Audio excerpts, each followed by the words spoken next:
Chegamos à conclusão do nosso estudo do livro No Rumo do Mundo de Regeneração, de Valdo Franco, pelo espírito de Manuel Filomeno de Miranda. Capítulo 20, Palavras Finais. Notei que o quadro da enfermidade que parecia haver diminuído, em face das atividades públicas que reuniram muitas pessoas sem os cuidados prescritos, aumentou consideravelmente, e logo se pôde constatar que as unidades de terapia intensiva nos hospitais estavam sendo lotadas novamente em toda parte. As autoridades voltaram a dar sinal de alerta, nem sempre aceitos com a consideração que deveriam merecer. E as estatísticas de contaminados e de óbitos cresceram a seguir. Da cidade dos justiceiros, um número bem volumoso de espíritos foi transferido, sem ter ideia, para outros sítios e comunidades, a fim de irem reencarnando-se numa oportunidade única para a recuperação pessoal, porém sobrecarregados dos sentimentos que lhe eram peculiares, talvez atormentando mais as criaturas em luta saudável pela saúde moral. Então, meus amigos, o que ele está dizendo aqui? Que na época seguinte ao Covid, ou seja, nos dias atuais, 2024, 25 e próximos, começarão a nascer esses espíritos que foram recolhidos da cidade da justiça. Os justiceiros são espíritos com débitos centenários. Então, a gente não pode esperar uma melhora imediata do nosso planeta, certo? Temos que ter piedade, porque um dia fomos nós que passamos por essa situação. Vamos continuar a leitura.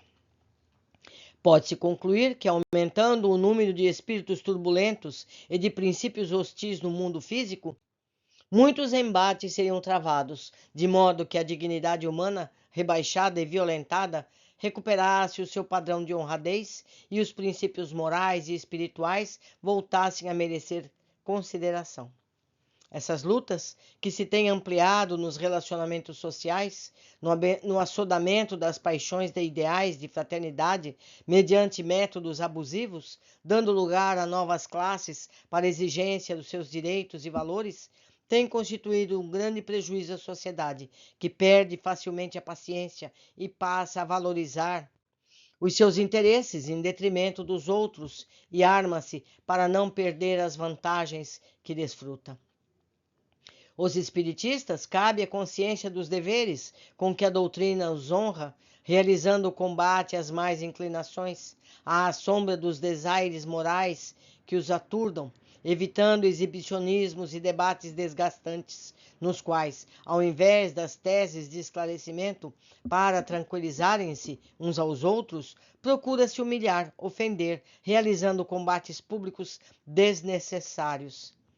Nesse panorama de atividades, a compreensão do alto significado das reuniões mediúnicas de toda a natureza, sejam de desenvolvimento da faculdade, sejam de desobsessão, é de alta importância, oferecendo-se recursos preciosos para as comunicações dos irmãos desencarnados em diálogos abençoados e libertadores do mal. Espiritismo sem espíritos é como corpo sem alma. Muitos indivíduos fascinam-se pela filosofia espírita, pelas investigações ou ainda pela parte evangélica e cristã. No entanto, deve-se considerar que o espiritismo é doutrina que se encontra inteira na codificação kardeciana e não deve ser examinada apenas por um aspecto, por uma face. Uma reunião de atividades mediúnicas é abençoado momento para reflexão, análise sobre a imortalidade, campo experimental para o comportamento, vivência experimental dos conteúdos doutrinários. O Espiritismo deve ser vivido integralmente em todos os instantes da existência humana pela transformação que impõe ao seu estudioso, de maneira a torná-lo um cidadão de bem, sempre atento aos seus deveres para com a vida. Foi necessário que a humanidade progredisse intelectual e moralmente para que os espíritos nobres viessem à Terra explicar o sentido das palavras de Jesus, normalmente envoltas nos véus das parábolas, símbolos arrancados da simplicidade dos seus dias, do seu tempo, a fim de poder se instalar na era do espírito imortal, como vem acontecendo. Desafios de todo tipo surgem a cada momento, em razão do atraso moral dos que habitam o planeta. Eis porque este é o momento da grande transição que facultará melhores recursos para que o sofrimento ceda lugar à alegria de viver. O intercâmbio consciente entre encarnados e desencarnados em cada dia se fará mais facilmente em razão da mediunidade em expansão na cultura terrestre, sem as anteriores pressões de patologias ou das ingênuas interferências demoníacas. Com o crescimento das dores e aflições morais, o ser humano não disporá de outra senão a busca do entendimento dessas e da maneira eficaz de libertar-se. Jamais as dificuldades constituirão impedimento à propagação da verdade, porque estarão também no campo de atividades espíritos voluntários, que abraçarão a doutrina inspirados no amor ao próximo, amparados pelas elucidações doutrinárias libertadoras. Indispensável, portanto, que os adeptos fiéis ao Espiritismo não se permitam a perda de tempo útil com frivolidades ou disputas egóicas muito comuns nos comportamentos, especialmente quando se formam grupos das mais variadas naturezas. Na programação para o futuro, a estada do nosso grupo mais ligado à pandemia, conforme já o dissemos, vincular-nos-á a cada dia a batalha sem quartel da conscientização. É lamentável que os disparates ainda encontrem aceitação de pessoas portadoras de responsabilidades morais, de que de repente alteram a conduta, deixando os temas relevantes e significativos por disputas sem sentido, exceto prejudicar as realizações que edificam a humanidade. É natural que haja sempre indivíduos inadaptáveis a um modo de viver saudável, num clima de esforço para manter a paz, estimular o avanço pelas trilhas do serviço edificante.